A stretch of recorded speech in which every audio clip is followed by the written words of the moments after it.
The bottle, a revolutionary tool that is capable of transferring liquids around the world. But why have we ended up using this great invention to pollute and destroy the very world we live in?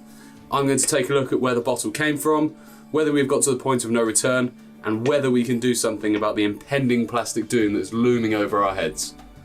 Run the intro.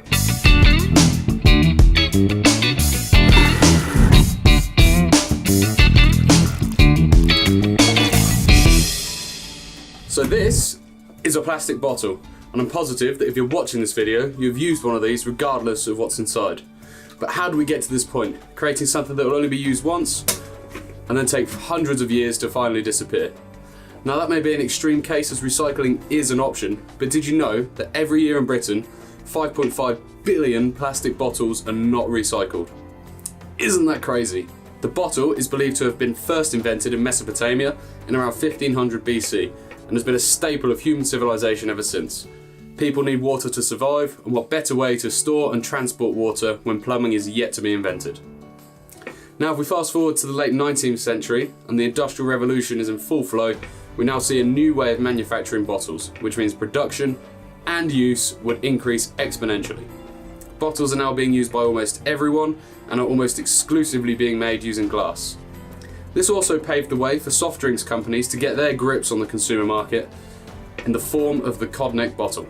Now between the late 19th century and early mid 20th century, the production methods changed and got more and more efficient. In the US alone, glass container production went from 7.7 million in 1899 to more than 22 million in 1919.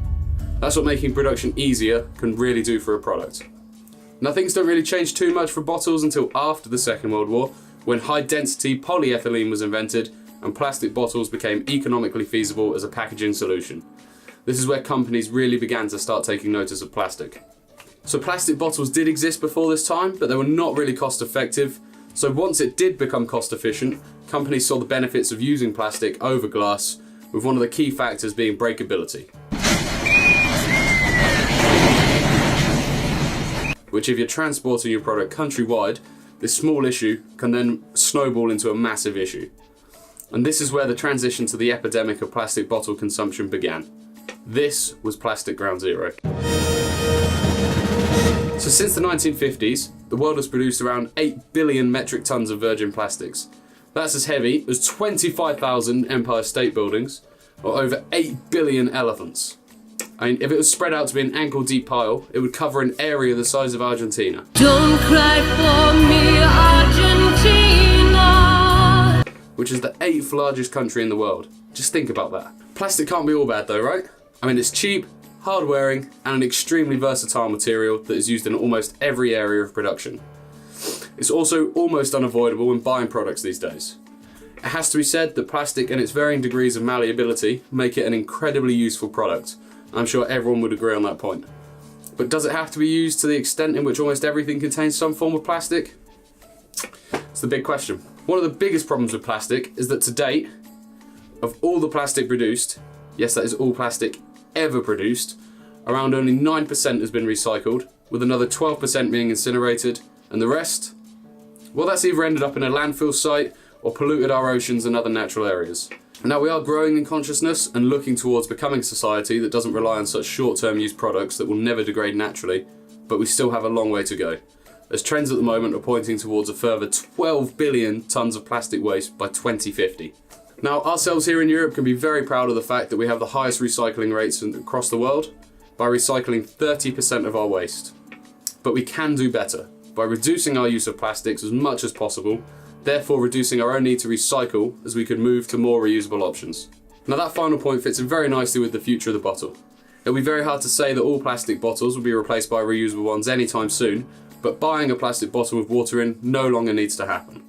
With clean drinking water running in every household in the country, we can all do our bit and drink tap water, which has actually been found to be healthier and tastier than bottled water.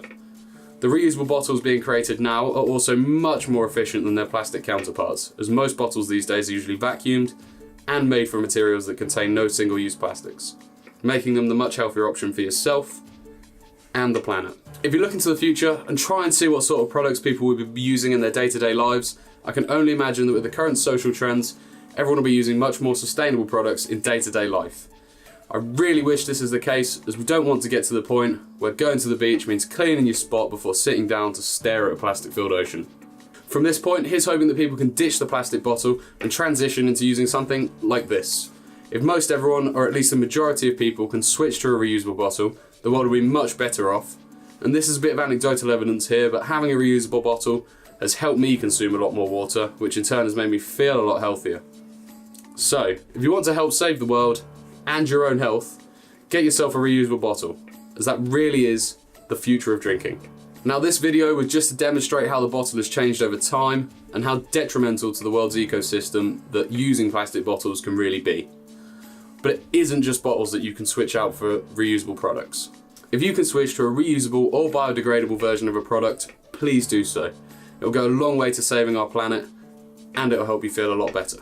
Thank you very much for watching, everyone. I hope you really enjoyed this video, and personally I hope I have helped at least one person change their opinion on reusable products. Every little helps, and everyone can do that little bit more to help save the planet. See you later.